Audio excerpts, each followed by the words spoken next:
Mardi du deuxième mois de l'an 2020. Mesdames, Messieurs, bienvenue. Nous sommes donc au mois de février. Vous comprendrez les couleurs qui s'annoncent tout doucement pour vous et pour vous partager, bien sûr, ce qu'on a de meilleur. C'est notre bonne humeur et des informations pertinentes. Aujourd'hui, donc, nous sommes mardi. Et mardi, vous savez que les mardis sont extempiés du sceau du droit. Nous aurons une deuxième dose avec notre cher maître Yapobi qui viendra pour terminer le sujet qui nous a occupé la semaine dernière, à savoir le licenciement abusif avec des cas pratiques. Mais en amont, on aura plusieurs choses décortiquées en duo. Merci ma très chère. Bonjour à toutes et à tous, mesdames et messieurs. Aujourd'hui, l'alphabet de la matinale pour ce deuxième jour ouvré de la semaine s'édicte avec la lettre D. D comme digital, avec notre invité Kadinglen Touré qui nous parlera de sujets très intéressants. D comme matin d'Isaac. Matin d'Isaac avec cette incursion au sein de notre chaîne cousine de Fréquence 2. Et puis D, vous l'avez dit, très cher Alix, comme droit avec le licenciement abusif. La dernière fois, nous avons parlé de la définition du licenciement, son côté abusif. Et aujourd'hui, on va aller dans d'autres cas concrets assez évocateurs. L'image du jour, mesdames et messieurs, regardez ce que ça nous donne avec notre très cher président qui est allé saluer la reine Baolé. C'était à l'occasion d'une visite du côté de Sakassou. Très exactement, oui, c'était lors des activités du chef de l'État le week-end dernier. Et voilà. Alors, pour aujourd'hui, d'autres informations à part cette image du jour. On a quelques anniversaires sûrement à célébrer et des prénoms qui sont inscrits à cette date précise du 4 février. Et puis, on a une pensée pour tous nos ancêtres, pour tous nos parrains qui ont souffert des affres de l'esclavage. Un 4 février 1794, la Convention, c'est comme ça qu'on appelait, a décidé d'arranger les nègres. C'est comme ça que c'était écrit afin d'abolir et de suspendre l'esclavage dans les colonies françaises. Et ce matin, on a donc souvenance de tous ces parents, tous ces ancêtres qui ont souffert des affres de l'esclavage, ma très chère Alix. Exactement. Une sombre histoire pour le peuple noir. Et qui reste toujours comme une plaie béante, on va dire, parce que de plus en plus de descendants d'Africains et d'esclaves refassent le chemin de cette douloureuse épreuve-là de leurs ancêtres, notamment avec ce contingent d'Américains qui s'est rendu il y a quelques mois au Ghana sur les traces de cette douloureuse histoire commune, hélas. Restez avec nous, mesdames et messieurs, c'est Matin Bonheur, c'est Jacques Brou qui fait le son, les images. Bref, c'est lui qui s'occupe de votre confort visuel et surtout pour que tout soit bien articulé sous, bien sûr, la supervision de la rédactrice en chef. Demain, mercredi, ce sera famille, jeudi, santé, vendredi, culture. Chaque compartiment, chaque parking a une voiture remplie de bonnes nouvelles pour vous. C'est comme ça tous les matins. Et maintenant, à quelques encablures seulement de 6 heures où le soleil va se lever, sachez, on a eu un épais brouillard ce matin. Je ne vous le fais pas dire, et c'est depuis hier. Il faut vraiment faire preuve de beaucoup de sécurité et de dextérité au volant. Les nouveaux chauffeurs n'ont autant garé, quoi, parce que franchement, c'est fait pour nous. Il y a une suspension dans l'atmosphère de brume, et ça nous amène à vérifier nos éléments de visibilité de nos véhicules, et puis vraiment de faire très attention, parce que tout le monde doit voir la Saint-Valentin, on doit voir clair dedans. Matin Bonheur, c'est parti, c'est officiel. Toute l'équipe est là, on est très heureux. Ouais, cette année, les femmes ont décidé de faire beaucoup de cadeaux. Vous avez quelques jours encore. J'adore votre slogan, parce qu'il vient tous les ans. Alice et après... se met en rouge, tout ça, pour montrer, c'est vrai, c'est bien beau, mais Alice va donner cadeau. Elle va donner cadeau à Marc. Bon, je m'engage cette année. La seule femme au monde qui a 2 maris, un sur le plateau et puis un hors du plateau. Malheureusement, pour moi, c'est lui qui décide. Allez, celui qui décide pour l'info maintenant, c'est Régis. C'est parti. Matin Bonheur, info, c'est parti.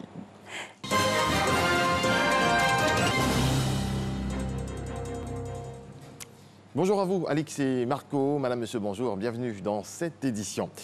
Le président de l'Assemblée parlementaire de la francophonie a entamé hier une mission de bon office au Bénin.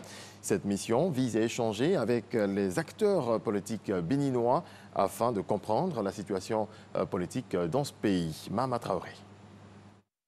L'Assemblée parlementaire de la francophonie, APF, veut comprendre la situation politique qui prévaut au Bénin.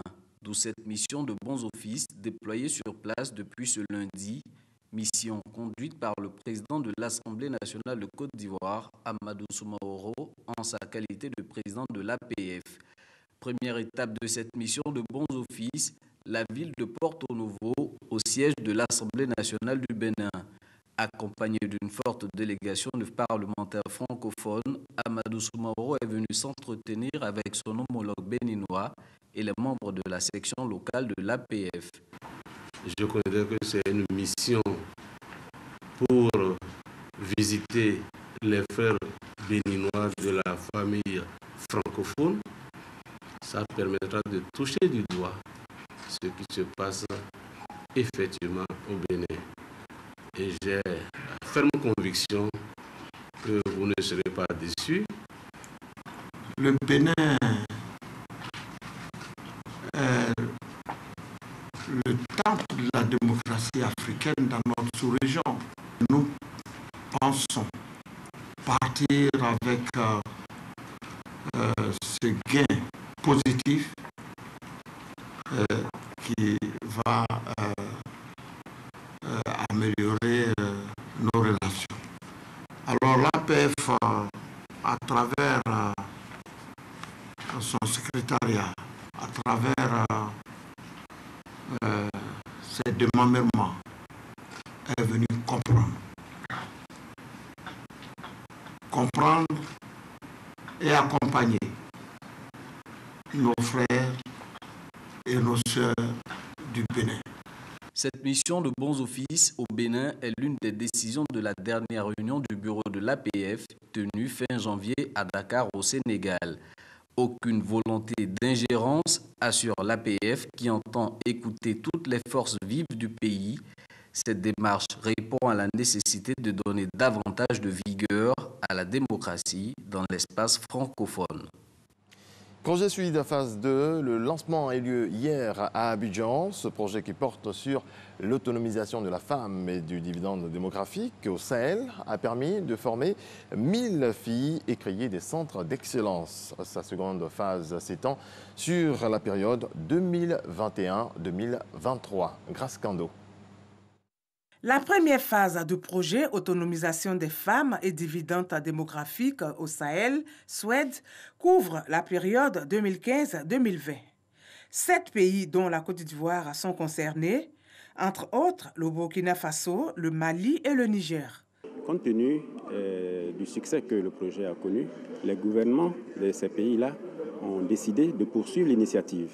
Donc, sur la base de l'expérience de la première phase, nous allons retenir les actions qui ont eu un impact et les actions qui ont moins bien marché, voir comment on peut tirer les enseignements. Les activités du projet SWED portent sur le maintien de la jeune fille à l'école, le développement des compétences des activités génératrices de revenus et l'accès aux services de santé et de la reproduction.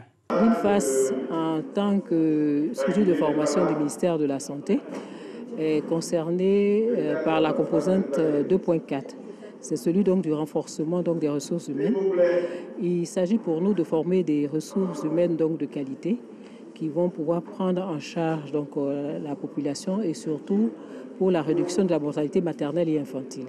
Il s'agit pour nous donc de former des agents de santé de qualité qui vont impacter positivement donc les indicateurs. Le projet SWED bénéficie de l'appui financier de la Banque mondiale à hauteur de 15 milliards de francs CFA et 2 milliards de l'État ivoirien.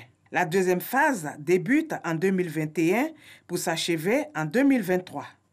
Malgré les nombreux acquis de la première phase, les défis à relever pour l'autonomisation des femmes et la réduction de la pauvreté sont grands, notamment la mobilisation des ressources des gouvernants, des partenaires techniques et financiers, du secteur privé et des communautés économiques, l'intensification de la mutualisation des ressources régionales, la mise à l'échelle de bonnes pratiques développées. La ministre Mariatou Koné invite d'autres partenaires à se joindre aux efforts de la Banque mondiale. Le Mandela Peace Park dans la commune du Plateau est un espace dédié à la promotion de la paix. Cette statue du buste du premier président noir de l'Afrique du Sud a été offerte par la municipalité et un opérateur de téléphonie mobile. Il est symbolique de la paix et du dialogue cher à Nelson Mandela. L'inauguration a été faite hier en présence de plusieurs autorités ivoiriennes et sud-africaines, en présence également des ex-premières dames Simone Eve Gbagbo et Henriette Konan-Bédié. La réalisation de cet espace, situé non loin de la place de la République, a coûté la somme de 100 millions de francs CFA. Il comprend un ensemble de 4 parcs. Voilà, c'est tout pour ce 6h. Merci de votre attention. Nous reviendrons à 6h30. Très exactement, eh oui. Mandela Park, hein? Oui, Mandela Je n'ai Park. pas bien vu, mais ça ressemble bien à Mandela, vous trouvez? Bon, depuis le début. Vous ne voyez pas de loin comme moi. Je vois pas bien Mandela.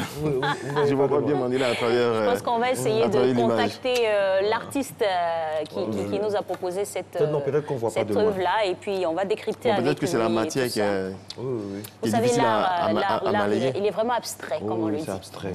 L'art est abstrait. C'est dans les yeux, au fait. Effectivement, qui ou dans le regarde. cœur. Hein. Dans le cœur. Voilà. Donc, on va voir peut-être que la lumière qui reflète sur, peut-être c'est la lumière de la caméra. C'est ça. Ou le soleil et tout. Ça.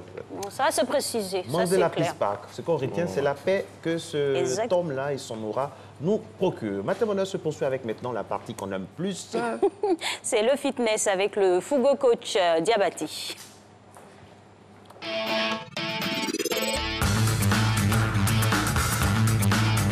Bonjour, bonjour, bonjour, bonjour, bonjour. Encore quoi Diabaté pour vous servir.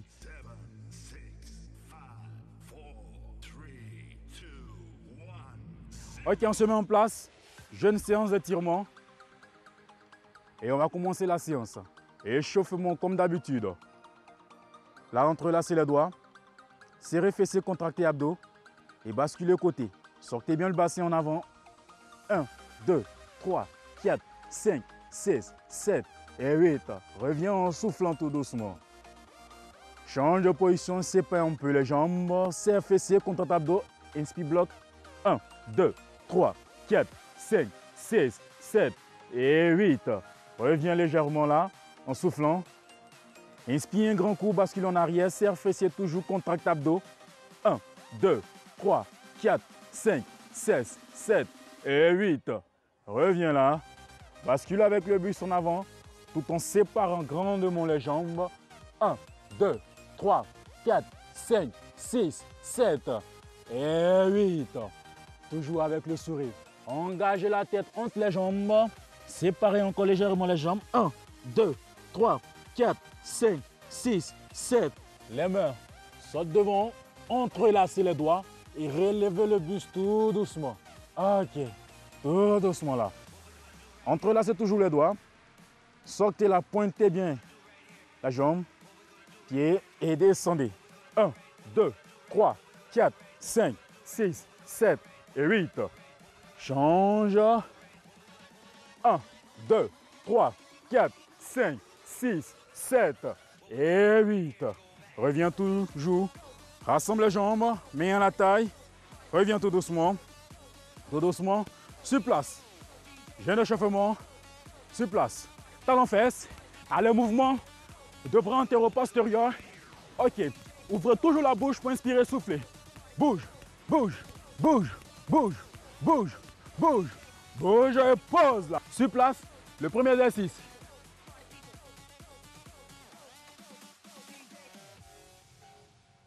Ok. Montez de genoux. Pour ceux qui ont la condition, qui n'ont pas de problème au niveau des genoux, vous réalisez cet exercice avec coach Inès. Cet exercice a pour but d'élever le rythme cardiaque. Pour ceux qui ont la condition, qui n'ont pas de problème au niveau des genoux, vous réalisez cet exercice avec coach Inès. Pour ceux qui ne sont pas en condition, qui ont des problèmes au niveau des genoux, à la maison, vous êtes devant votre écran, réalisez l'exercice avec coach Marielle. Cet exercice a pour but de lancer le cœur. Travailler la récupération. Bouge, bouge, bouge, bouge, bouge. Ok, bouge là, bouge, bouge, bouge. Sur place, on récupère. Bouge, récupère. Bouge, récupère. Prochain exercice, talon aux fesses. Ok, talon aux fesses, 30 secondes. Bouge, bouge là. 1, 2, 3, 4, 5, 6, 7, 8. Pour ceux qui sont en bonne condition, vous réalisez l'exercice avec coach Inès devant votre écran. tout en balançant les mains antérieur-postérieur avec mouvement de jambes. Bouge, bouge, bouge, pause. Pour les personnes qui n'ont pas la condition physique, qui ne peuvent pas réaliser rapidement l'exercice, derrière votre petit écran, vous réalisez l'exercice avec coach Marielle, dans la même position, dans la même intensité. Marche, tape, avec toujours le sourire, bien décontracté là. On regarde droit devant, sortez la jambe, là les mains en seconde. 2, 3, 4 et go. 1, 2, 3, 4, 5, 6, 7, 8, ok, bouge. Ce mouvement, cet exercice a pour but de renforcer ici les muscles de la cuisse. Cet exercice s'appelle le retirer. Bouge, bouge, bouge, bouge, bouge, bouge, bouge. 5 séries de l'exercice à la maison pendant 5 minutes. Bouge, bouge, bouge. Récupère. Rejoins les jambes. Pause. Grandis, grandis, grandis. 1, 2, 3, 4, 5, 6, 7, 8. Le sport, c'est dur, mais c'est vital. À bientôt. Vous ne croyez pas si bien dit, très cher coach, surtout quand il s'agit de lancer le cœur, travailler le cardio, ça fait du bien. Et de plus en plus, on assiste à un certain élan de la part de tous les Ivoiriens, tous les Abidjanais en particulier, qui s'associent, que ce soit samedi matin, dimanche matin, après ou avant l'église. Et il y en a qui payent même des coachs et qui s'associent dans un quartier, dans un espace bien déterminé pour s'adonner au sport. On a peur, on a été tellement ébranlés par les nouvelles d'AVC que les gens font attention maintenant parce que vraiment, nous tous, nous allons vivre les années 2020. Allez, maintenant, on se poursuit après une bonne dose de sport. Et si on mangeait un peu, ça vous dit?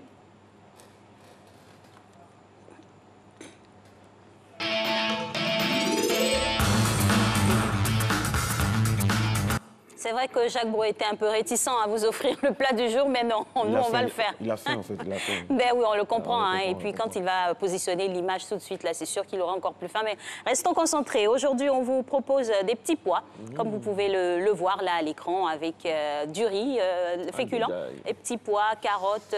Vraiment, c'est un plat complet hein, pour le matin. Absolument. Et là, je parle au nom de toutes les femmes, l'association des vendeuses de pain condiments font dire que nous avons raison ce matin de présenter le petit pois parce que c'est quelque chose de déterminant dans leur service. Il y a toujours du petit pois dans ce qu'elles proposent. Toutes les femmes de pain condiment, remarquez, hein, quel que soit le plateau, l'endroit où elles vendent, plateau, cocody, koumassi, il y a toujours le petit pois parce que c'est bon pour la santé. Eh oui, c'est source d'énergie et surtout de vitamine C. Les petits pois, c'est un menu très très varié. On peut le réaliser en petit déjeuner, en déjeuner, comme en dîner. Ça passe à toute heure de la journée. Ça peut être un menu pour la Saint-Valentin, un petit pois. Bah oui, petit avec pois. Des chandelles, tout ça. Pain condiment, on fait avec les moyens. Hein.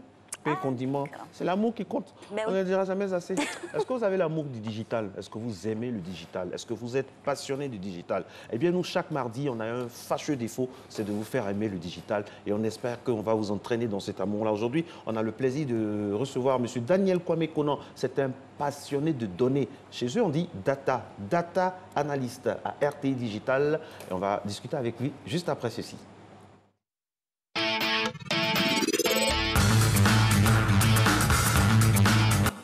Eh oui, on reste entre nous, la Maison Bleue qui s'ouvre à vous pour cette lucarne. Ah oui? C'est la revue de presse digitale. Ben oui, bon, d'accord. Ce sont des informations aussi à décrypter. Donc, de toutes les façons, on reste dans nos canevars. Bonjour, monsieur Konan. Bonjour, Alex. Bienvenue. Comment ça va? C'est la maison qui reçoit la maison, hein, donc on est entre nous. Oui, on est entre nous. Voilà, on parle de data analyst. Oui. Vous êtes celui qui est en charge de ce département-là ou de cette section-là au sein de la RTI. Savoir déjà qu'est-ce que c'est que les data? Les data, comme son nom l'indique, c'est très simple, ce sont des données. Voilà. Donc, des données dans une entreprise, voilà pourquoi il y a la raison d'avoir un data analyst. Voilà. Donc, il faut quelqu'un pour pouvoir collecter ces données, pour pouvoir les étudier, faire ressortir des rapports et soumettre ces rapports-là à la direction, voilà, donc au directeur, pour qu'il puisse prendre des décisions. Quelles données ça concerne quoi? Comment on appréhende ces données-là? On les prend d'où? Aujourd'hui, sur le digital, on a des différents canaux. Voilà. Donc, on a différents supports sur le site web, des applications mobiles, voilà, ou voilà, donc des plateformes vidéo comme YouTube. Donc, aujourd'hui, ces données-là, ça parle beaucoup plus de personnes qui viennent sur ces différents supports Donc, on a les âges, on a les tranches d'âge, on a les âges, voilà, comme on avait dit, on a les âges, les tranches, les sexes, voilà, plutôt, les genres. Et aussi la provenance. Et surtout ce qui est beaucoup plus intéressant, c'est le fait de savoir ce qu'ils viennent regarder. Le fait de savoir, voilà, les préférences, ce qu'ils viennent faire.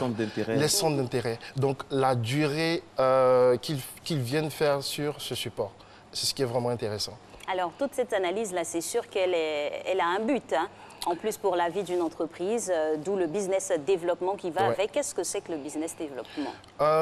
On dira que le business développement aujourd'hui, c'est l'ensemble de toutes ces tâches, l'ensemble de tous ces procédés, voilà, donc qui sont déjà mis en œuvre pour pouvoir booster la performance de ces entreprises-là. Voilà, donc aujourd'hui, une entreprise qui a un service business développement, ça sera la partie commerciale, comme on le dit. Voilà, donc ça sera une partie commerciale qui va aider cette entreprise-là à rentabiliser cette fois-ci. Voilà, donc avec des personnes qui sont soit des experts ou peut-être des consultants, mais des personnes qui seront aptes à pouvoir augmenter le chiffre d'affaires de cette entreprise. Oui, parce que le mot est lâché, hein, un groupe de mots, chiffre d'affaires, c'est une affaire d'argent. Parce que quand c'est bien géré, ça génère énormément de sous, comme on dit. Alors, quelles sont les compétences requises pour faire partie de l'équipe de business development? C'est tout simple, c'est normalement des personnes qui ont soit étudié en informatique, soit peut-être des licences ou des masters en informatique, des personnes qui ont fait aussi des statistiques, voilà, parce qu'on a besoin d'analystes, voilà, donc il faut des personnes en statistiques, en mathématiques, voilà, donc toutes les personnes qui ont fait, je ne dirais pas le nom de l'école, mais voilà, donc du management aussi, voilà. D'accord. En tout cas, les profils sont bien définis pour cette franche de travail-là. Alors, que fait le data analyst concrètement et surtout au sein de notre maison, l'RTI? Allez, bon, concrètement, mon travail, il est tout simple, comme j'aime le dire. Tout est simple avec M. Konar, c'est super. Comme j'aime le dire, il est tout simple. Mais en même temps, il faut être passionné de la chose. Voilà. Donc, basiquement, mon travail, c'est de collecter d'abord déjà des données, donc de recevoir ces données-là sur les différents canaux, sur les différents supports que nous utilisons au digital. Donc, une fois que je collecte ces données-là, je les mets dans un rapport et je les remets à mon directeur.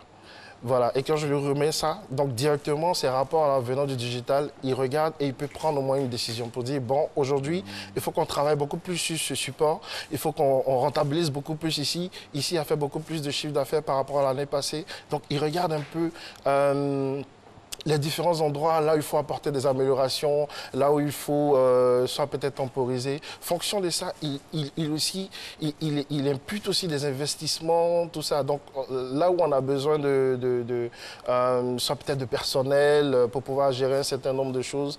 Voilà, donc ça provient de tous ces différents rapports. Je le dis, c'est simple, mais en même temps, c'est vraiment quelque chose de complexe. Oui, c'est une complexité positive pour l'entreprise parce que c'est un peu un patchwork, une feuille de route qui est très très importante pour les décideurs et c'est comme ça dans toutes les entreprises. Les data analysts ont une place très très prépondérante. Alors, un cas concret, quand on parle de data, c'est de l'argent. Concernant YouTube, alors comment les contenus sont mis en valeur sur YouTube et puis comment ça peut générer du profit? Parce que là, le mot est lâché, le profit. Parce que tout ce qu'on va dire là, c'est pour que l'entreprise ait le jet, comme on dit. Hein. Voilà, c'est ça, dans le cash. D'accord. Allez, les contenus sont déjà d'abord découpés. Voilà, donc quand je prends un contenu comme Matin Bonheur, aujourd'hui ce contenu-là va être mis en valeur sur YouTube. On va découper les différentes rubriques qui seront dans l'émission de Matin Bonheur. On va les mettre en valeur. Les mettre en valeur, c'est-à-dire quoi? On va plutôt donner de très bons titres, voilà, à ces rubriques-là. Pour qu'aujourd'hui, si quelqu'un vient sur notre plateforme YouTube, il aura envie de regarder. Parce qu'en fait, avec ce très bon titre, YouTube va automatiquement suggérer cette vidéo-là à cette personne qui viendra normalement sur notre support RTI officiel, sur notre plateforme YouTube. Et aujourd'hui, après avoir mis un très bon titre, il faut mettre aussi des très bons, souvent des hashtags, mais des mots-clés. Voilà, c'est vraiment la partie essentielle de pouvoir rentrer des données dans YouTube. C'est les mots-clés.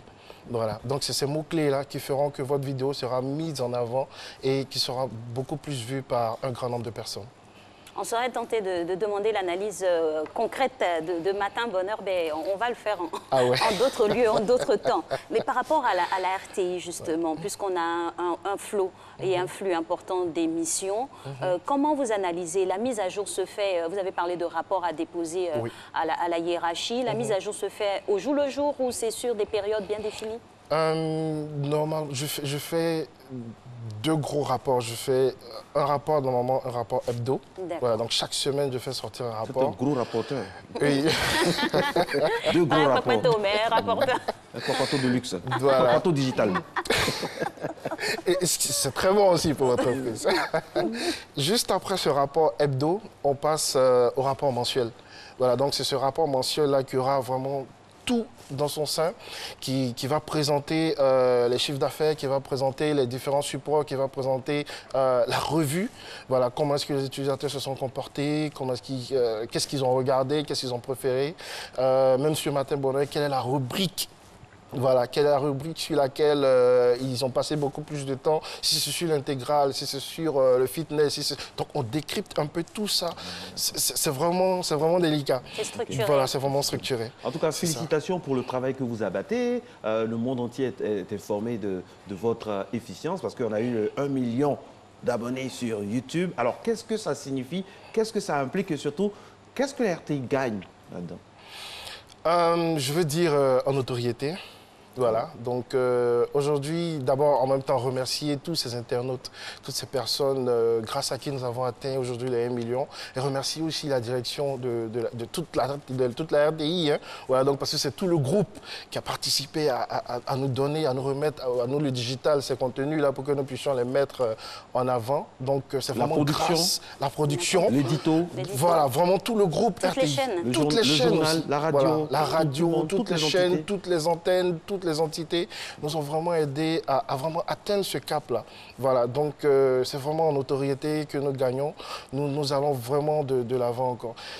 C'est vrai qu'il y a laissez l'autorité dans le compris. Mais quand on atteint ce niveau-là, il y a l'argent qui est derrière. Et les clés de la répartition. Il y a les clés de la répartition. On dit ça comme ça, nous c'est pour s'informer. Sinon, voilà. on ne veut pas qu'on nous donne on dit ça, on dit rien, mais c'est dit. Mais c'est dit. Maintenant, si vous nous donnez aussi, bon, voilà. Comment c'est réparti? On gagne combien, par exemple? Est-ce qu'il y a de l'argent derrière, honnêtement? Bon. Je veux le savoir. Oui, YouTube reverse quelque chose. Voilà, donc c'est un partenariat gagnant-gagnant. Donc, 1 million, on a reversé. C'est pour ça que vous étiez souriant sur la photo comme ça.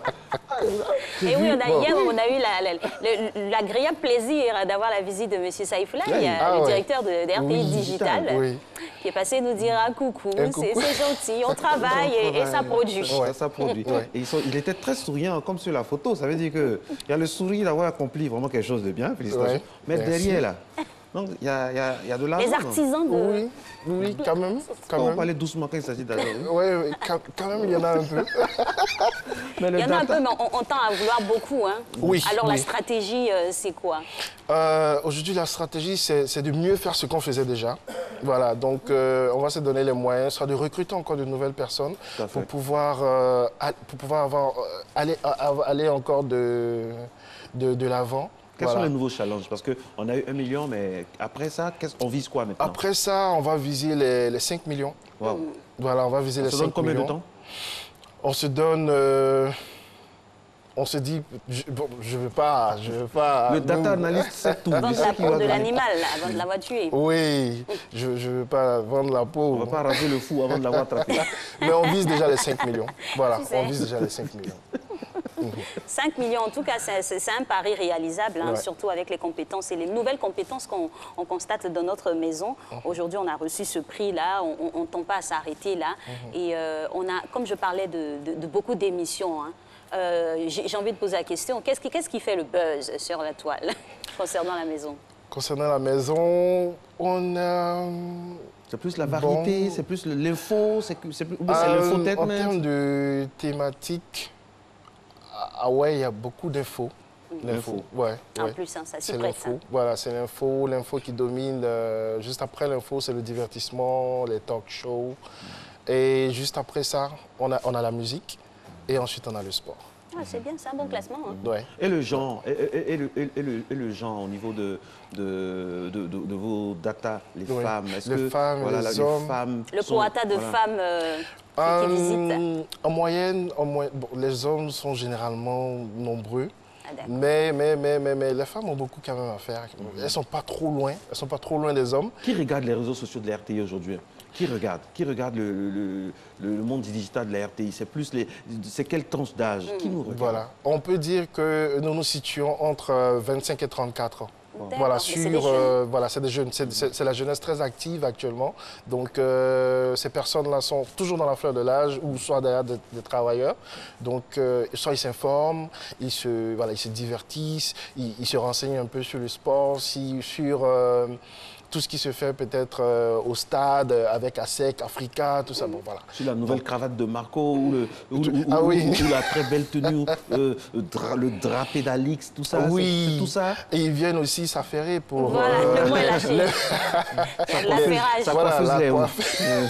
Il y a des attachements aussi, on va le dire, Guémé. Ah oui, il y a aussi des attachements. Mais après, il y a les attachements, là. Il faut nous défendre aussi quand même. Parce que oui, si, on dans essaie. d'autres pays, sous d'autres cieux, quand on insulte un animateur ou une animatrice, on ne les attache pas comme ça. Il y a un communiqué après qui dit non, c'est notre détaché. animateur. Mais ici, on nous attache, on nous attache, on nous détache. Non, on nous rattache, on nous surlâche. On dit quand on met la photo de Marco, on va rappeler ses ancêtres. Quand c'est Alex, on va dire non, elle est chinoise, son teint est bas élevé. On comprend pas. Non, on essaie de vous défendre. Vous nous défendez? Oui, donc, on essaie de vous défendre. Pour atteindre les 5 millions, à chaque fois qu'on nous attache, détachez-nous. Oui, on nous défendre sur les réseaux sociaux. Les animateurs, tout ça, on a besoin de ça parce que ce sont les vitrines aussi. Exactement. En tout cas, on fait un travail avec beaucoup de passion. Ça brise les barrières, ça brise les cloisons, mais en même temps, on mérite du respect. C'est ça. Voilà. Oui. En tout cas, chapeau. Et nous, on va être un peu plus exigeants. On va tabler pour 10 millions parce que la RTI peut.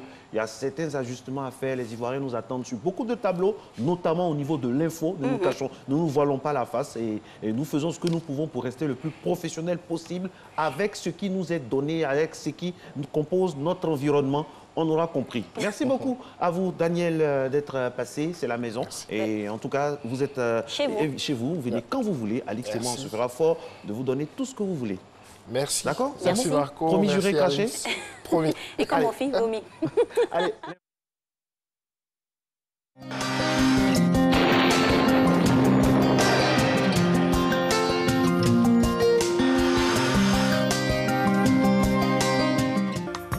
Mesdames et messieurs, bonjour. Au cours de cette matinée, on observera un temps de brume sèche au nord du pays. Dans la bande centrale, le temps sera partiellement nuageux, accompagné de sensations d'air relativement sec. Au sud du pays, on observera tôt le matin du brouillard ou de la brume humide, qui fera progressivement place à un temps ensoleillé et partiellement nuageux.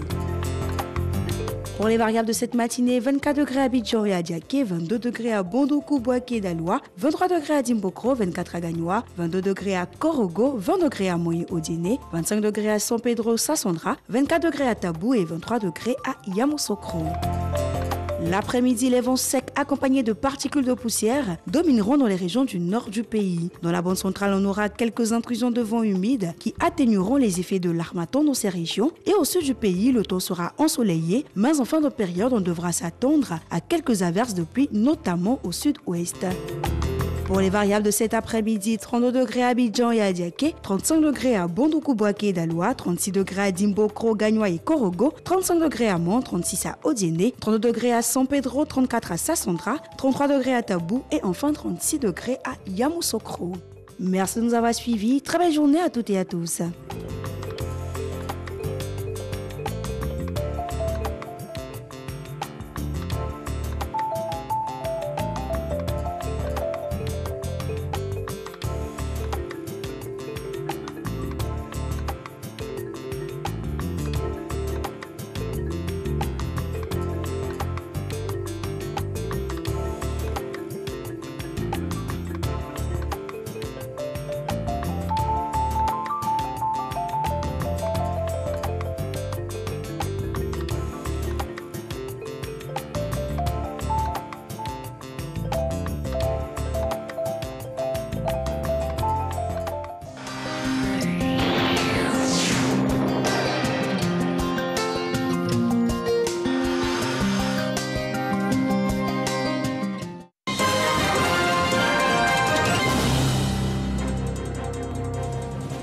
Nous sommes de retour pour développer cette fois l'actualité africaine.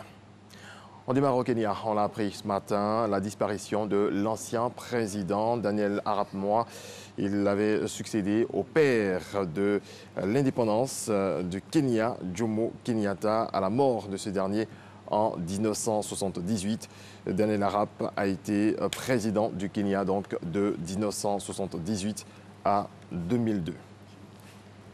On reste au Kenya. Le 9 mai 2018, le barrage privé de Patel, près de Nairobi, s'est effondré suite à de fortes pluies entraînant la mort de 48 personnes. Dimanche dernier, 21 mois après la tragédie, 9 personnes, dont le propriétaire du barrage de Patel sur la commune de Soleil, ont été acquittées par une cour de Naivasha. Au nord de Nairobi, le magistrat a expliqué que la procédure n'avançait pas, que les représentants de l'accusation n'étaient pas venus à de nombreuses audiences, entraînant de multiples reports. Au Togo, plus de doute à propos de l'indélibilité de l'encre qui va servir au vote le 22 février prochain. Après l'analyse de l'échantillon prélevé, le laboratoire de chimie des eaux de la faculté des sciences de l'université de Lomé a conclu et les résultats sont livrés à la CENI. Le président de l'institution s'en réjouit. Reportage. Après 10 jours d'analyse, le laboratoire de chimie des eaux de la faculté des sciences de l'université de Lomé livre ses conclusions.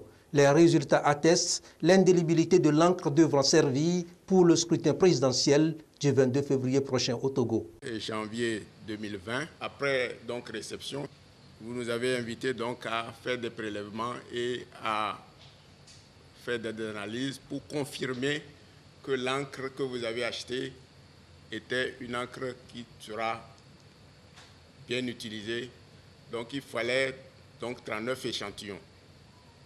Et vous avez autorisé sur place que nous prélevons donc les 39 échantillons sur un certain nombre de cartons. On avait pris donc une marge de 10%.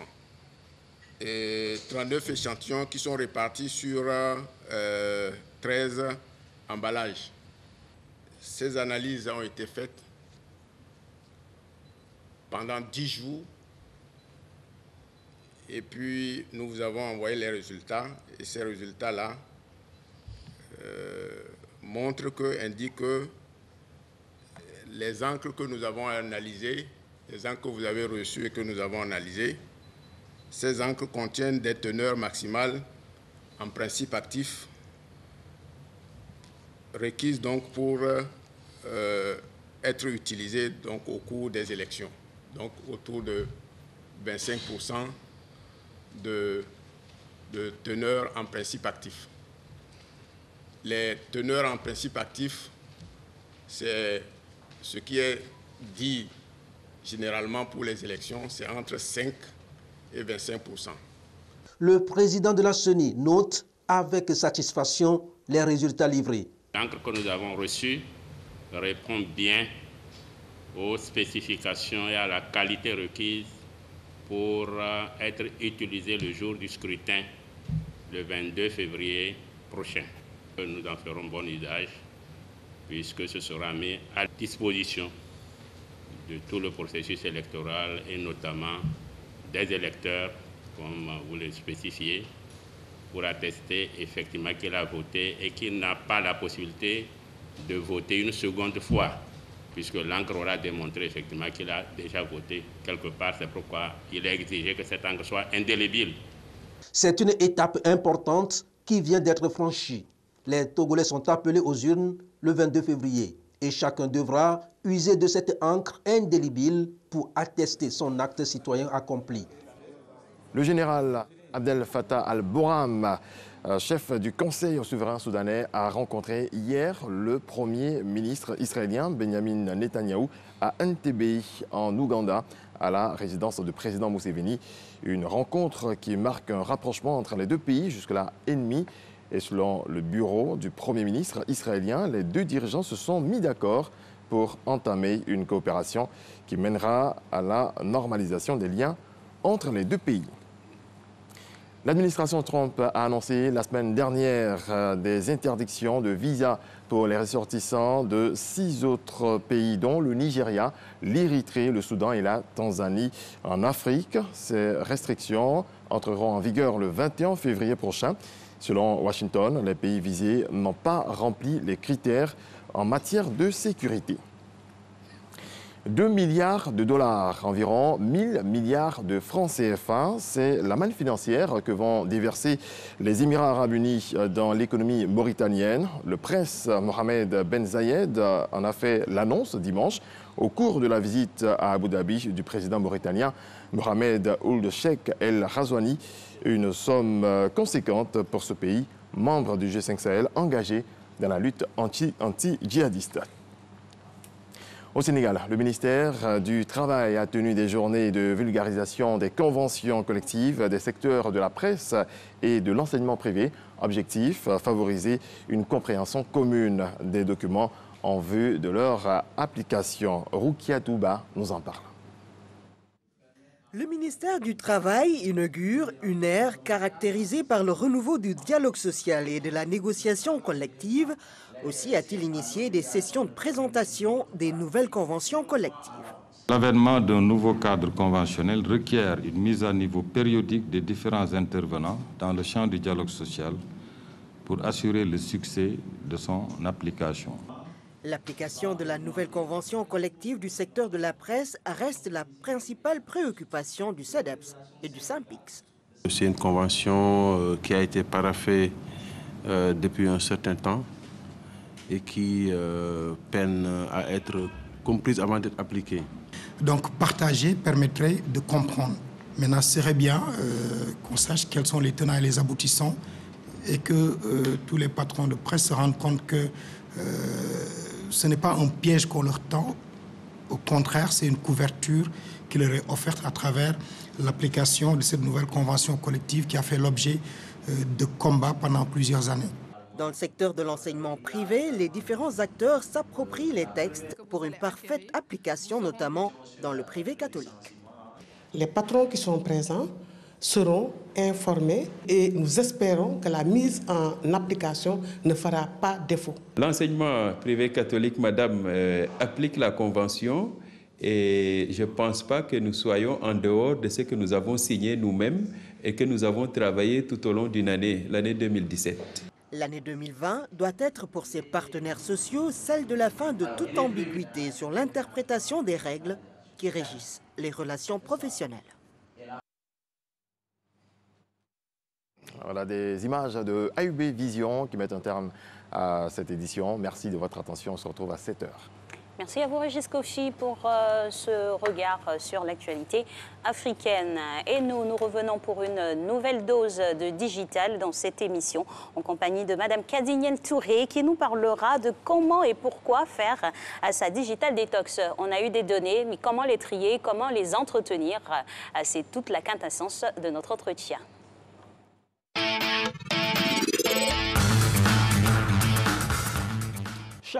À chaque jour suffit donc ça détox, parce qu'on est tellement affublé d'infos au niveau du digital. Comment distinguer le bon grain du livret, faire en sorte que cela ne se retourne pas contre nous, contre notre psychologie, contre notre manière d'appréhender la vie.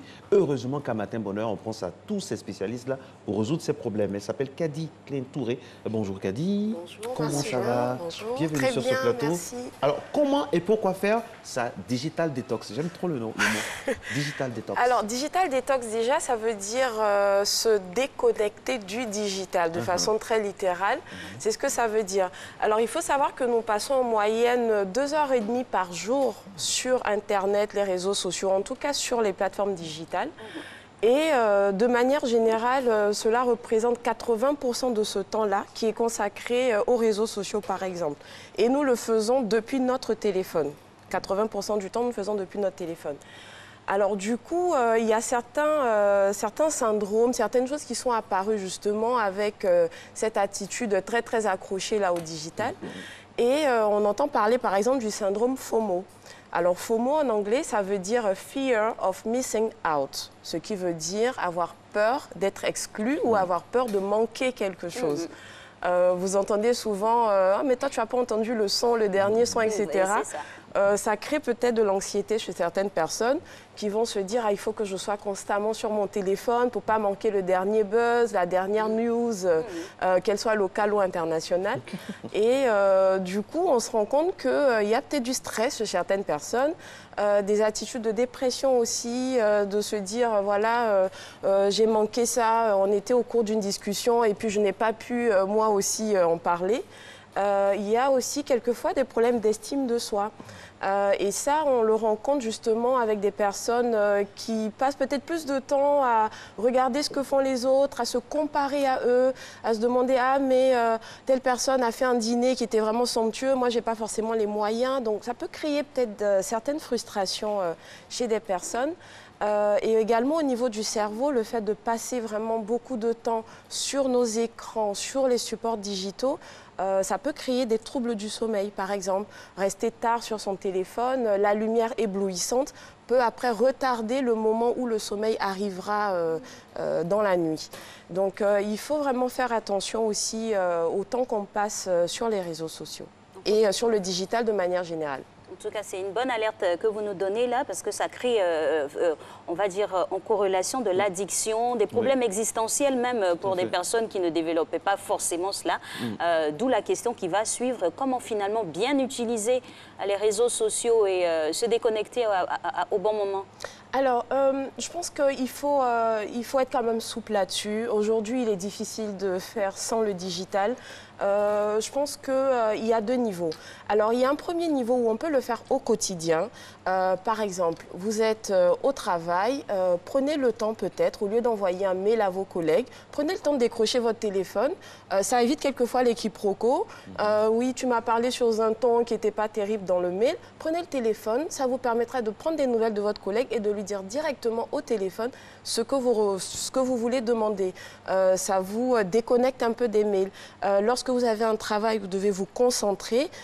Prenez 2 heures où vous enlevez peut-être les notifications, vous vous consacrez à votre travail sans forcément être en alerte sur Facebook, Twitter, etc. Ça peut être une digital détox quotidienne. Et de manière générale, alors nous sommes à quelques jours des vacances. Pour ceux qui auront la chance de prendre quelques jours de repos, c'est une très belle occasion. Alors, comment le faire? Si on a tous de la famille, nous avons des proches qui s'inquiètent pour nous et pour qui nous nous inquiétons, c'est peut-être de les informer en disant, alors de samedi à dimanche, je me déconnecte, je ne serai pas sur Facebook, Twitter, etc. Mon téléphone est ouvert, tu peux m'appeler en cas d'urgence, de problème. Par contre, nous prenons sur nous, pendant ce temps-là, 2 week-ends par exemple, de désactiver les notifications et de prendre sur soi, d'aller le moins possible sur son téléphone et d'aller voir toutes les infos et les fils d'actualité qui peuvent arriver. Mais avant ça, il faut se poser les bonnes questions. Pourquoi est-ce qu'on fait la digital détox? Ce n'est pas pour faire comme les copains, c'est vraiment pour soi. Est-ce que c'est pour passer plus de temps avec les enfants, avec la famille? Est-ce que vous voulez peut-être lire un livre qui est dans la bibliothèque depuis 3 mois et vous ne trouvez toujours pas de temps? Avec plein de poussière là-dessus, comme ça. Des fois même, il vous parle un peu. Exactement. Il reste un peu, le livre s'ouvre et il se jette dans vos bras. Je suis là, avec les lunettes en même temps. Exactement. Il faut vraiment définir les raisons pour lesquelles nous faisons la digital détox, parce que ça nous permet de nous reconnecter à l'humain. Nous avions pensé au lancement d'Internet, etc., que ça allait créer plus de contacts humains. Sauf que dans certains cas, nous nous rendons compte aujourd'hui avec le recul que ça peut justement créer de la distance entre les personnes. Digitalement, nous sommes peut-être connectés, mais physiquement et humainement, il peut se créer vraiment un fossé. Donc il est important de temps en temps de revenir aussi à nos valeurs traditionnelles. Revenir, comme vous dites si bien, Kadi, aux fondamentaux. La dernière fois, petite anecdote, hein, moi j'ai vu sur mon téléphone que j'avais fait 17% de présence en moins que la semaine d'avant. J'étais tellement content, ça veut dire que même les téléphones auxquels nous sommes attachés calculent le nombre de temps que nous passons. Des fois, ça peut être 4 heures, 5 heures. Alors, voici une tactique familiale. quand on arrive à la maison, on met tous les téléphones dans un boîtier et on communique directement. Est-ce que c'est bon ou pas? C'est parfait. Justement, j'allais en venir. C'est une idée que nous pouvons tous utiliser autour de nous. Faites-vous des soirées téléphone dans le panier. Les filles n'aiment pas ça, mais bon, franchement... Mais il va falloir s'y faire. Faut que papa... Oui, il faut trancher. On peut faire des dîners entre amis, par exemple, en disant, alors pendant 2-3 heures de dîner, tout le monde met le téléphone dans le panier et on se donne 2 heures en voyant quel est le premier qui va chercher à aller prendre son téléphone. Et ça peut devenir un jeu également, d'essayer de voir combien de temps on arrive à tenir sans son téléphone. Alors ce n'est pas très grave hein, si pour une fois on ne prend pas les plats en photo, si on ne fait pas des stories pendant le dîner, etc. Ça nous permettra de discuter et de ne pas avoir des blancs quelquefois pendant les dîners où nous sommes sur notre téléphone chacun parce qu'on ne sait pas trop quoi se dire. C'est vrai, on est en pleine discussion. Hein. On commence et ça s'estompe tout doucement, les voix se taisent et puis bon, tout le monde est connecté sur son téléphone. Voilà. C'est vraiment dommage, mais en même temps, on a envie de se demander, est-ce que c'est possible? C'est possible. À notre ère, est-ce que c'est possible? Par exemple, 2 animateurs. On vous le dit, hein, non, au-delà de l'affairage très professionnel, on ne peut pas se déconnecter. Il y a des informations qui tombent à 1h, 2h du matin. Il faut, des fois, tu entends, on dort sans dormir. Il y a des affairages aussi qui tombent à 1h, 2h du matin. Oui, il faut tout savoir pour pouvoir informer nos téléspectateurs. Je suis complètement d'accord avec vous, mais j'ose penser que la RTI vous donne au moins un week-end ou une journée, un samedi, un dimanche. Oui, ça peut être l'occasion justement de le faire. À quelles heures? C'est vrai que si on ne peut pas s'en défaire, quelles sont les heures? Il y a 24 heures.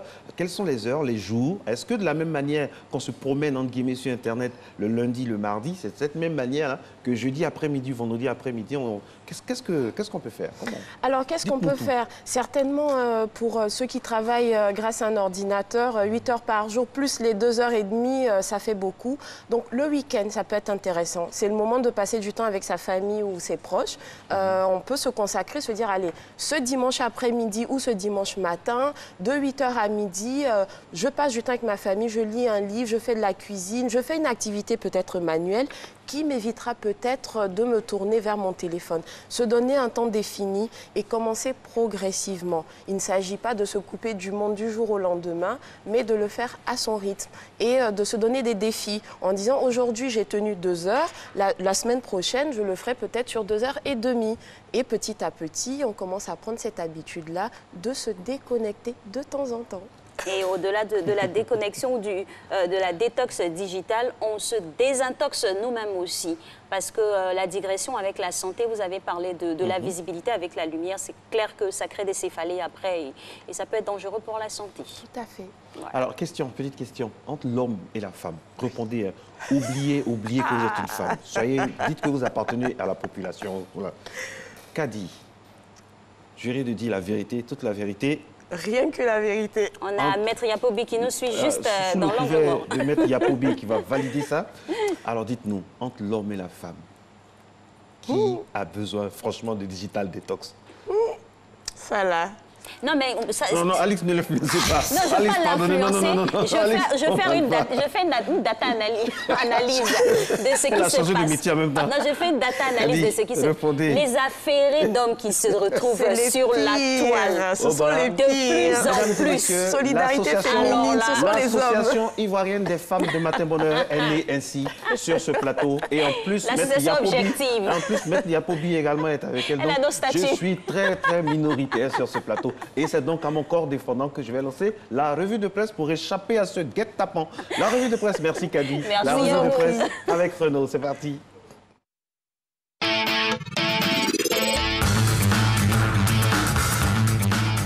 Du soutien pour Marco. Bonjour Renaud. Bonjour Alex. Alors on démarre cette revue de presse avec l'Inter qui lance à sa une RHDP, PDCI, FPI, GPS, c'est le flou total. Ah bon? Bonjour à Marco et bonjour à tous les téléspectateurs. Oui, selon le confrère, à 9 mois de l'élection présidentielle qui cristallise, il faut le dire, toutes les passions, c'est le flou total dans ces partis qui occupent le devant de la scène politique nationale. Le quotidien, pour éclairer notre lanterne à ce sujet, révèle les calculs en cours au sein de ces chapelles politiques. Allez, on reste avec l'Inter qui a décidément la cote avec vous ce matin pour parler du général Djibril Bassolé, c'est cela? Oui, le quotidien qui va au-delà de l'info reprend une interview que l'ex-ministre des Affaires étrangères du Burkina Faso a accordée au magazine Financial Afrique. Au cours de cet entretien, l'homme qui est poursuivi par la justice de son pays pour son rôle présumé dans le coup d'État manqué de 2015 et qui séjourne en ce moment en France pour des raisons médicales revient notamment sur l'affaire des écoutes téléphoniques dans laquelle il est accusé de collusion avec Soro Guillaume. Et pour la suite, on revient sur les activités du chef de l'État le week-end dernier, notamment à Sakassou. Selon Soir Info, le chef de l'État, au cours de cette visite, a sollicité les bons offices de la reine des Baoulés afin que celle-ci favorise un rapprochement entre lui et Henri Konan Bédié. Devant cette requête, le confrère indique que des barons du PDCI posent certaines conditions, parmi lesquelles notamment le retrait pur et simple du président de la République à la présidentielle de 2020. Là-dessus, Soir Info, tout en indiquant que cette demande sera difficile à satisfaire, souligne qu'en politique, il n'y a rien d'impossible. Allez, vous ne croyez pas si bien dire, mon très cher Renaud. Alors, qu'est-ce que l'expression nous dit ce matin? La RTI a été refoulée à un meeting des Gbagbo ou rien. C'est ce que barre à sa une l'expression de ce jour. Des journalistes de la télévision nationale ont été pris à partie le samedi dernier au meeting du FPI fidèle à Laurent Gbagbo à Yopougon. Face à cette situation, le confrère lance les pro-Gbagbo chantent la réconciliation, le couteau entre les dents. Pour Mme Abiba Dambélé, directrice des reportages institutionnels de la RTI, une suite sera donnée à cette affaire. Et on apprécie que le reportage a bien été couvert et diffusé sur nos antennes. Le Patriarche consacre sa une ce jour au président de la République. Oui, le confrère affiche une photo du chef de l'État tout sourire avec cette légende. Ouattara, un grand chef. Le quotidien proche du RDR révèle qu'en 8 ans, le président de la République a relevé tous les défis de la gouvernance et il livre les recettes qui lui ont permis de maîtriser tous les leviers du pouvoir. Et puis une place dédiée à Nelson Mandela a été inaugurée hier dans la commune du Plateau, une référence à cette icône internationale et intemporelle de la paix. Oui, l'ex-emblématique président sud-africain a un espace qui lui est consacré dans la commune des Affaires. À l'occasion de son inauguration, plusieurs personnalités de divers horizons de la scène politique nationale se sont retrouvées dans une ambiance bon enfant. Ce sont notamment les ministres Maurice Bandama, Amadou Kone, Sidi Touré, les ex-premières dames Simone Gbagbo et Henriette Konan Bédié. L'image d'entente cordiale qu'ils ont dégagée au cours de cette cérémonie a fait dire à l'intelligent d'Abidjan qu'il y régnait un air de mini-réconciliation. Et le Burida se renouvelle. Oui, les nouvelles instances dirigeantes du Burida ont été installées hier et il faut noter que c'est le journaliste écrivain Tiburce Kofi qui est désormais le nouveau président du conseil d'administration du bureau ivoirien du droit d'auteur. Il remplace à ce poste Céry Sylvain qui a été emporté par la grave crise qui a ébranlé récemment la maison des artistes. Le nouveau conseil de gestion du Burida, selon l'Infodrome, est composé de 27 membres dont 22 artistes et 5 représentants de la tutelle. Merci mon très cher Renaud, merci beaucoup. Et puis on a une pensée ce matin pour tous nos soldats de l'info qui sont sur le terrain. La RTI est une entreprise qui travaille pour tout le peuple. Et ce qui me plaît, on attaque, on agresse la RTI. Ceux qui font ça, ce qui me fait mal, c'est que tout le monde est passé par là. Hein. Tout le monde a été tant soit peu aux affaires. Et donc c'est un peu difficile quand même de juger la RTI. Parce que la RTI est au service de tous les Ivoiriens. Et puis la RTI a un cahier des charges. Donc on peut tout faire, on peut critiquer, mais il ne faut pas s'attaquer physiquement à ceux qui véhiculent l'information. Voilà. Parlons d'information. Nous allons passer à un reportage maintenant avant de recevoir notre très cher maître pour parler de licenciement abusif. Nous allons aller donc dans l'industrie touristique, dans l'univers des agences de voyage.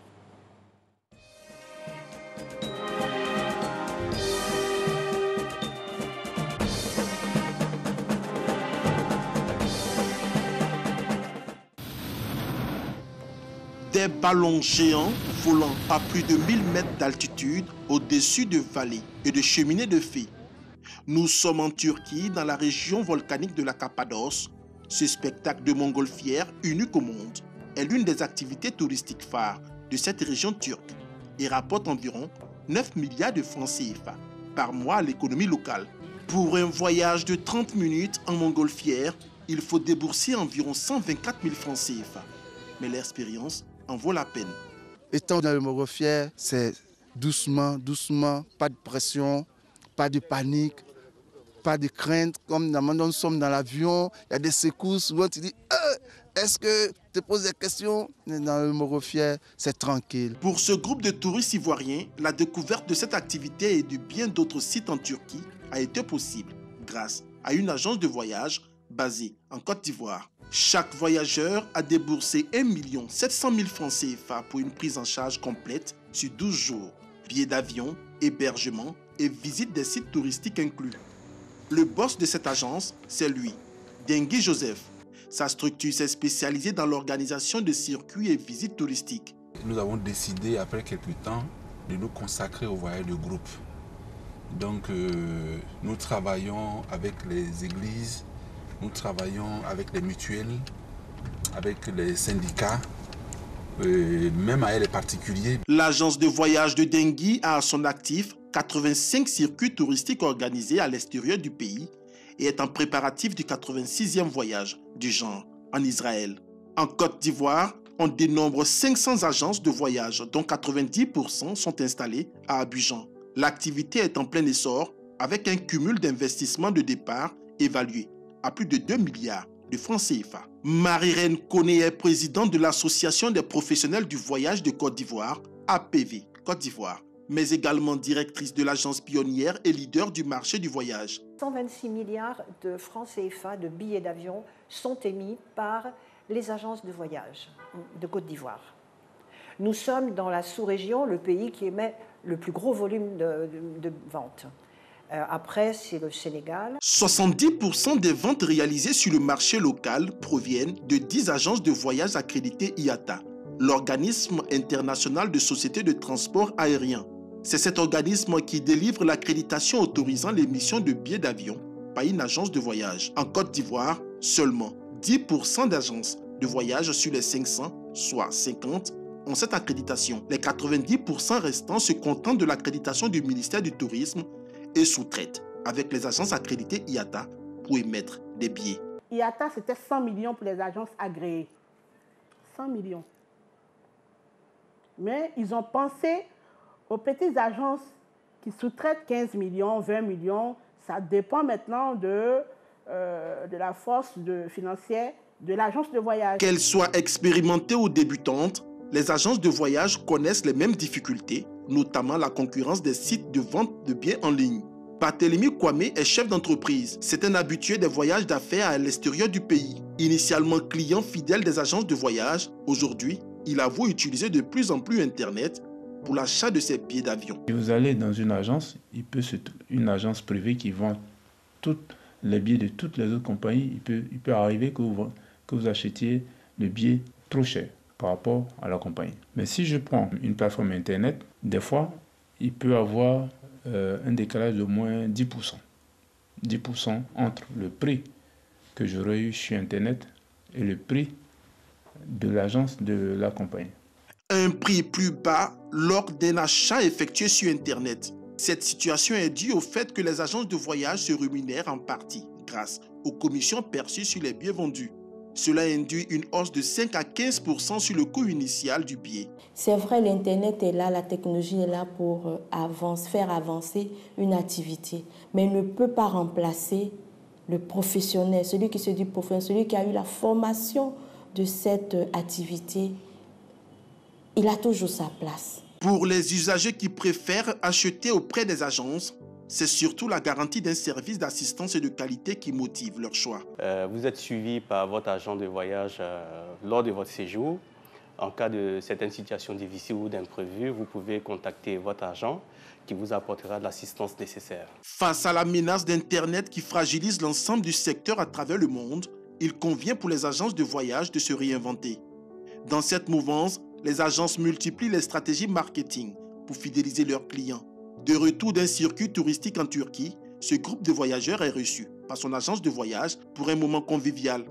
Un système de réseautage qui a permis à l'agence de fidéliser environ 2000 clients. Dans cette quête de fidélisation, quelques agences s'adonnent à certaines pratiques, comme l'émission de billets à crédit à leurs clients. Il faut que les esprits changent. Alors, au sein des agences de voyage, parce qu'il n'est pas rare de trouver une agence de voyage qui accorde des crédits de 3 mois, ce qui est, je dirais, suicidaire. L'industrie du voyage est en plein essor. Malheureusement, le manque de cadre réglementaire laisse libre cours à toutes sortes d'abus.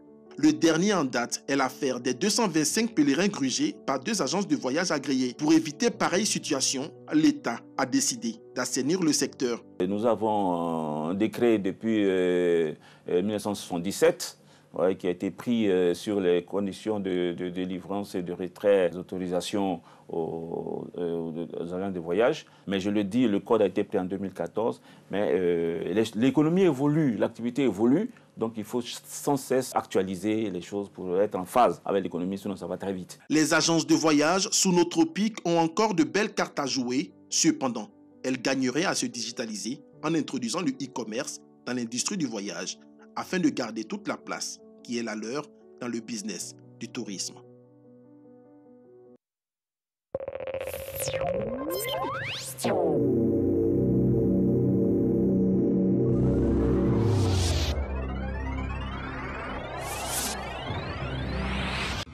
À chez nous pays, c'était ça.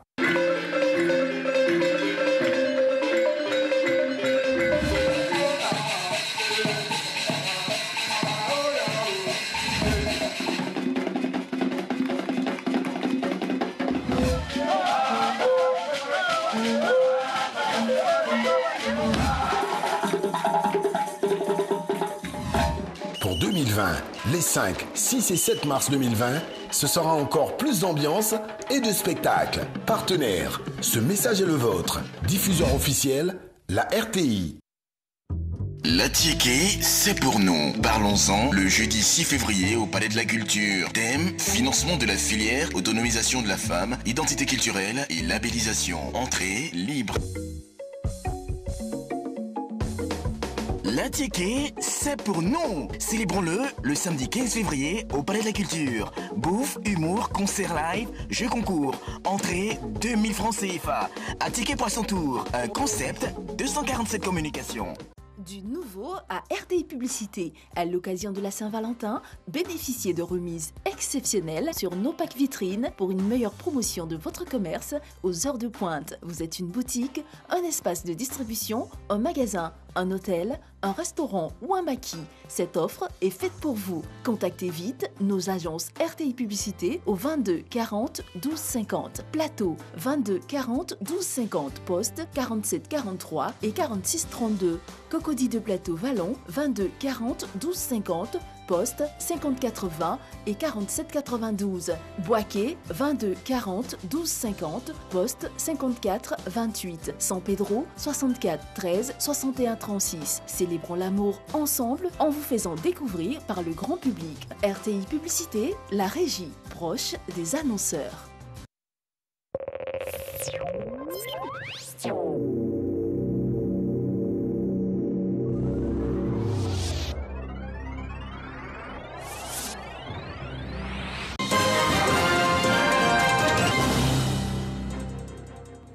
C'est l'heure de l'actualité internationale. Bienvenue, merci de nous rejoindre.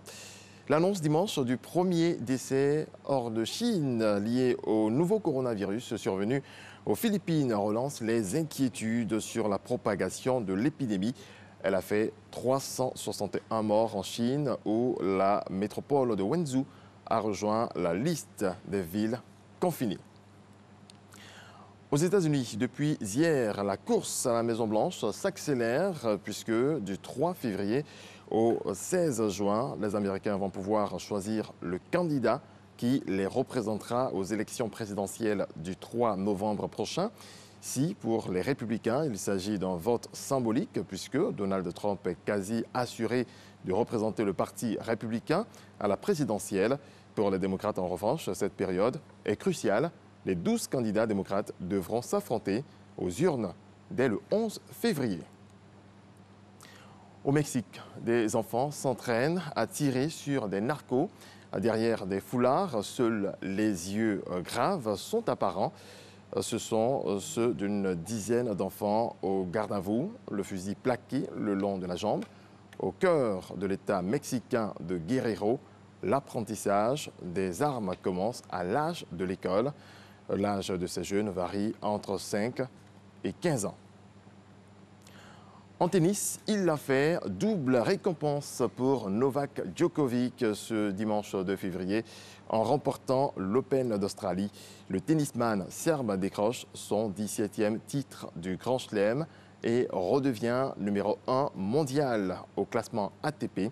C'est la 8e fois de sa carrière que Novak Djokovic gagne l'Open d'Australie, premier grand chelem de la saison.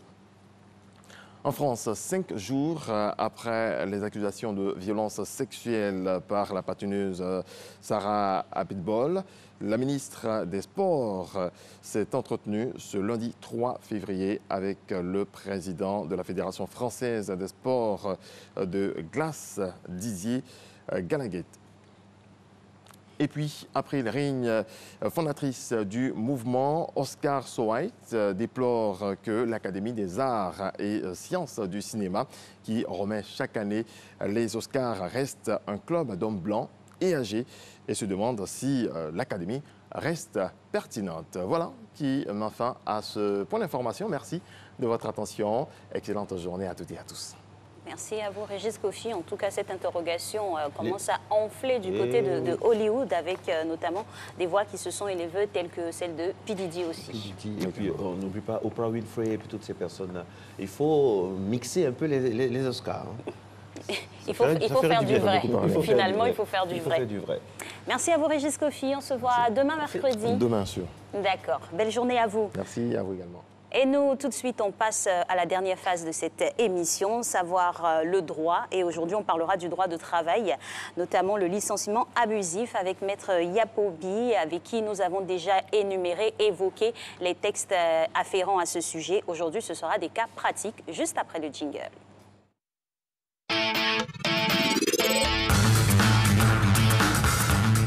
Maître Yapobi Niaba, avocate, nous fait l'honneur d'être pour la deuxième fois sur le plateau de la matinale pour parler d'un thème très important, très récurrent, qui fait partie donc d'un couplet de thèmes très sollicité par les téléspectateurs. Le licenciement et le licenciement abusif. C'est quoi le licenciement? Son côté abusif, on est revenu vraiment là-dessus la semaine passée. Aujourd'hui, nous allons commencer par ce cas-là concret. Monsieur D est depuis 5 ans cariste au sein de l'entreprise X, qui sous-traite les activités de manutention de la société Y, qui dispose d'un entrepôt situé au port.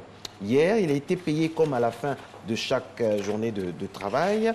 À sa grande surprise, ce matin, comme tous les matins, il est pointé au travail, mais s'est entendu dire par le chef qu'il ait mis fin à son contrat de travail pour rupture du contrat de prestation de services qui liait son employeur à la société Y. La rupture du contrat de travail de M. D est-elle légitime? Maître Yapobi, bonjour. Voici le premier cas. On entre de plein pied dans le cas. Oui, merci M. Govoy. Effectivement, nous sommes de plein pied dans un cas de travailleurs journaliers. Monsieur X, vous avez dit... Monsieur D, pardon, est cariste dans une entreprise de manutention. Ça veut dire que son employeur met M. D à la disposition d'un utilisateur, d'une entreprise utilisatrice, pour des opérations de manutention. Généralement, ce type de contrats sont des contrats à durée déterminée, à terme imprécis, parce que l'employé est utilisé pour une période qui va être le temps d'un surcroît de travail occasionnel ou une activité particulière par l'utilisateur. Et ce type de contrat, ce sont des contrats qui sont dits journaliers parce que précaires, parce que l'employé est payé soit à la journée, soit à la semaine, soit à la quinzaine. Et c'est le mode de paiement ici qui va caractériser et déterminer le type de contrat auquel on a affaire. Et dans ce type de contrat, parce que justement ce contrat est considéré comme précaire, l'employé, à chaque paie, voit son contrat terminé. Ça veut dire qu'à la fin de chaque journée ou de chaque semaine ou de chaque quinzaine, l'employé est payé et tous ses droits de rupture sont payés en même temps que son salaire. Ça veut dire ses congés au prorata du temps passé, sa gratification. Il touche aussi une indemnité dite de précarité, justement, à la fin de ce contrat-là. Donc, dans le cas qui nous intéresse, à chaque journée, puisqu'il est payé tous les jours, son contrat finit à la fin de la journée. Donc, il n'y a rien d'étonnant à ce que le lendemain, quand il arrive, son employeur lui dise qu'il n'y a plus de travail. Donc, on ne peut pas considérer ici qu'il y a licenciement et à plus forte raison, licenciement abusif. Il y a juste fin de contrat. Et dans ce cas-là, la rupture est considérée comme légitime de la part de l'employeur. Toutes les fonctions des clauses de ce contrat spécifique-là. Oui, parce qu'il s'agit d'un contrat de travailleur journalier. C'est clair, parce que énormément de personnes sont dans ce cas-là. Oui, beaucoup de gens sont dans ce cas et beaucoup de gens confondent le travail journalier avec d'autres types de contrats. Et il est très important de savoir que le contrat de travail journalier obéit à des règles bien précises, à savoir que, comme son nom l'indique, le contrat se finit à chaque paie. Voilà. D'accord. En tout cas, la précision était très importante. Autre cas à vous soumettre, maître, monsieur F est comptable embauché il y a 7 mois par la société S. Il a été placé au sein de la société T pour remplacer madame Z, mise en disponibilité pour une formation à l'étranger. Cette dernière étant de retour, la société T le remet à la disposition de la société S qui, ne disposant pas d'un poste où le placer, rompt son contrat de travail. Le licenciement de monsieur F est-il légitime? Pardon. Alors, le cas ne le précise pas. On ne sait pas quel est le type de contrat dont monsieur F bénéficie. Ce que je peux dire, c'est qu'on est en présence ici d'un contrat qu'on va dire triangulaire. Vous avez en présence un employeur, un employé et un utilisateur. Ce qu'il faut savoir, c'est que ce type de contrat aussi obéit à des règles particulières. Est-ce qu'il s'agit là d'un placement? Est-ce qu'il s'agit d'un placement de travailleurs temporaires? C'est des contrats tout à fait différents. Comme le cas ne le précise pas, ce qu'il faut savoir, c'est que la loi, de la même manière que pour les contrats journaliers, donne des directives très spécifiques pour le fonctionnement de ce type de contrat.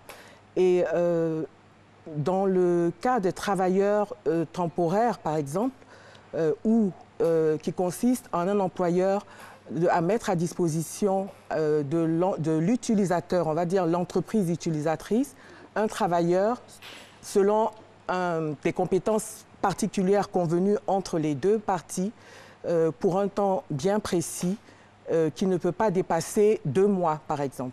Et là, il s'agit d'un contrat de travail temporaire.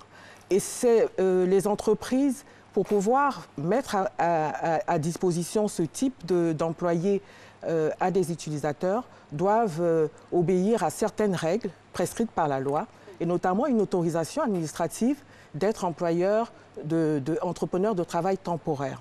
Dans ce cas précis, ça n'est pas précisé. Donc, on va prendre l'hypothèse où il ne s'agit pas d'un entrepreneur agréé et que l'employeur met à disposition un travailleur à une autre entreprise, comme c'est le cas ici, en remplacement d'un travailleur absent.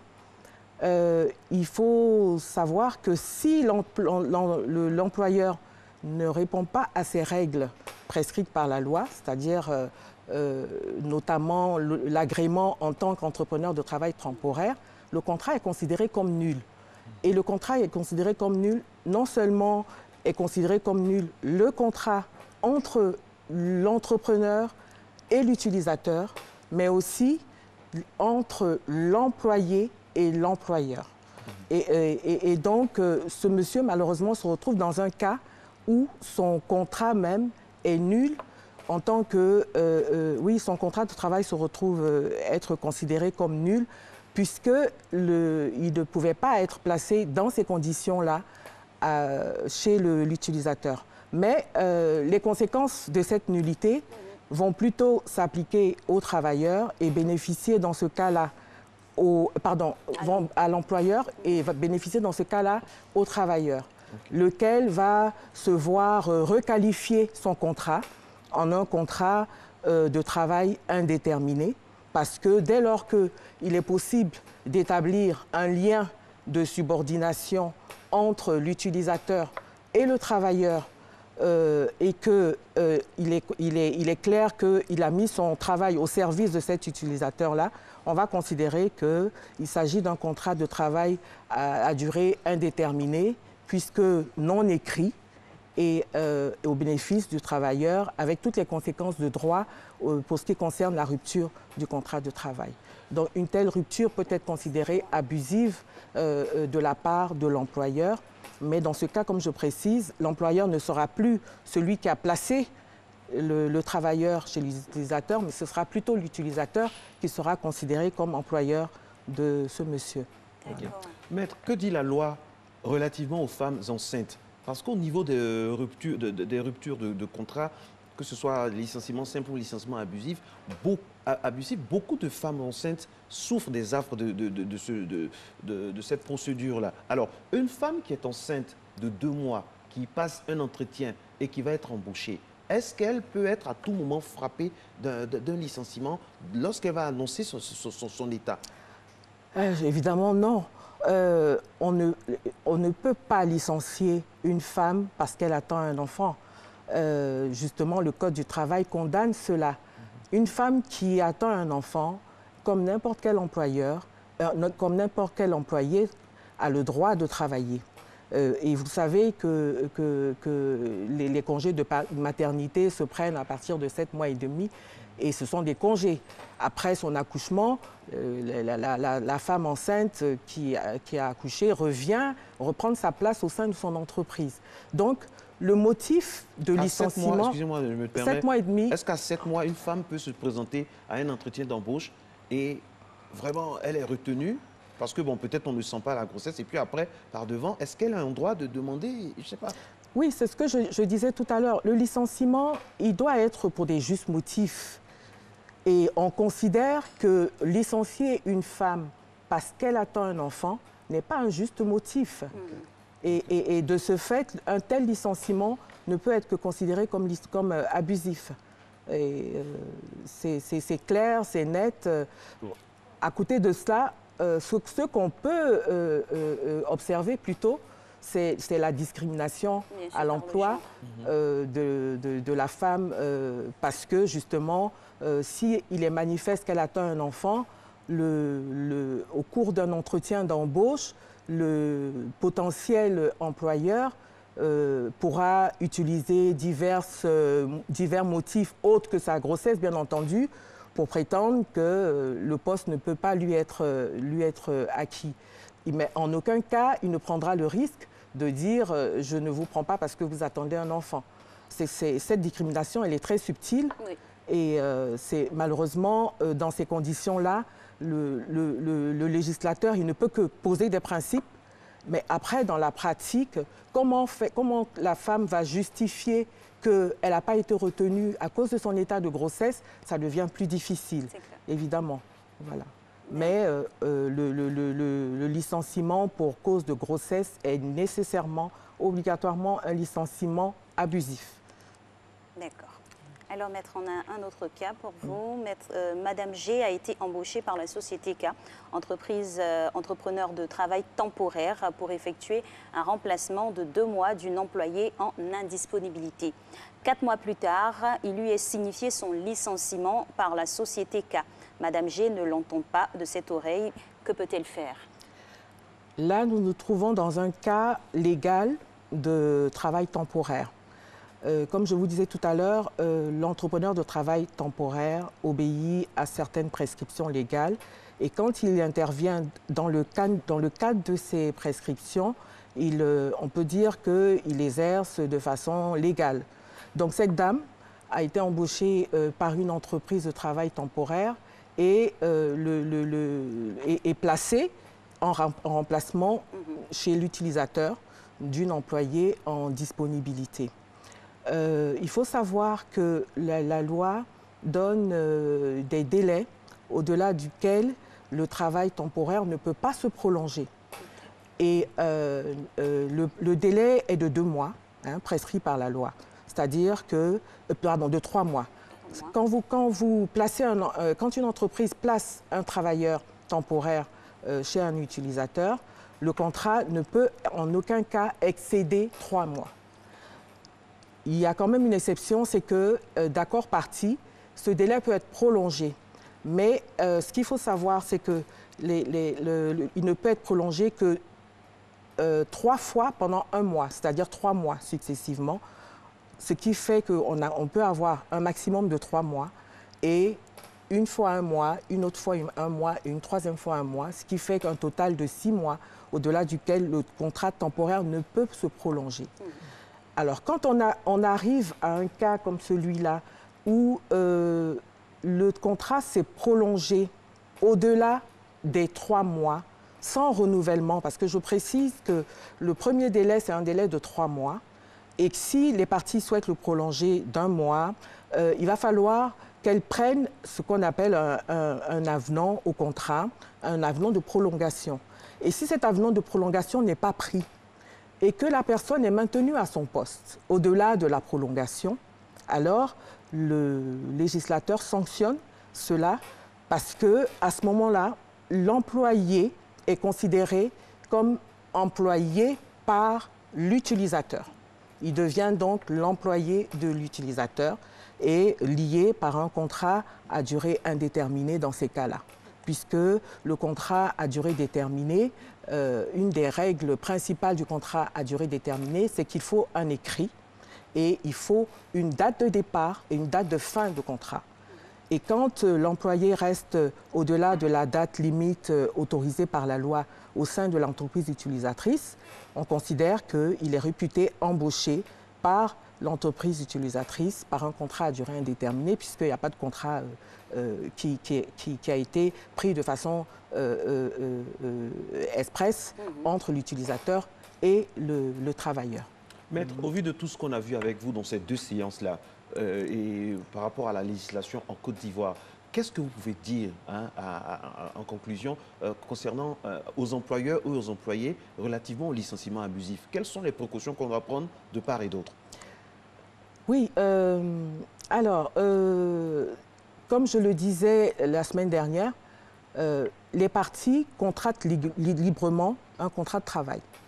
Et le principe de la liberté contractuelle, c'est que quand on n'a plus convenance à rester dans les liens contractuels, on peut partir librement. Mais partir librement suppose quand même le respect de certaines règles pour pas que justement l'une ou l'autre des parties se trouve lésée par la volonté de son co-contractant de se délier de ces liens de travail qu'ils ont. Donc, la principale chose à faire quand on rentre dans un contrat de travail, c'est déjà de bien savoir de quel contrat de travail il s'agit. Parce que les règles de séparation varieront selon qu'on est dans un contrat à durée déterminée ou indéterminée, ou selon qu'on sera dans un contrat de type journalier ou occasionnel, etc. etc. Donc, il s'agit pour les parties au contrat de bien être informées de ce à quoi elles s'engagent. Et malheureusement, justement, ce à quoi on assiste, notamment en ce qui concerne les licenciements abusifs, c'est la méconnaissance totale des lois, des règles de séparation en entreprise. Et ce que je peux demander, et ce pourquoi nous sommes là au titre du barreau, justement, c'est de vulgariser les lois pour permettre une meilleure connaissance de la population des lois, parce qu'il n'y a que comme ça qu'on évite justement les séparations abusives. Ça peut être évité si on maîtrise bien les lois qui concernent le contrat de travail. Les parties peuvent se séparer sans que cela entraîne des procès, des demandes en dommages et intérêts, etc. etc. Merci infiniment, Maître Yapoubi, avec beaucoup de plaisir. Merci, merci au barreau qui a permis que vous soyez là à 2 doses. Et on salue respectueusement le bâtonnier et toute sa vaillante et dynamique équipe. C'est comme ça tous les mardis à Matin Bonheur. L'état de droit et l'état du droit. Oui, effectivement, il y a une nuance et nous nous évertuons chaque fois à mettre ce qu'il faut à chaque place. Bonne journée et restez toujours sur RTI.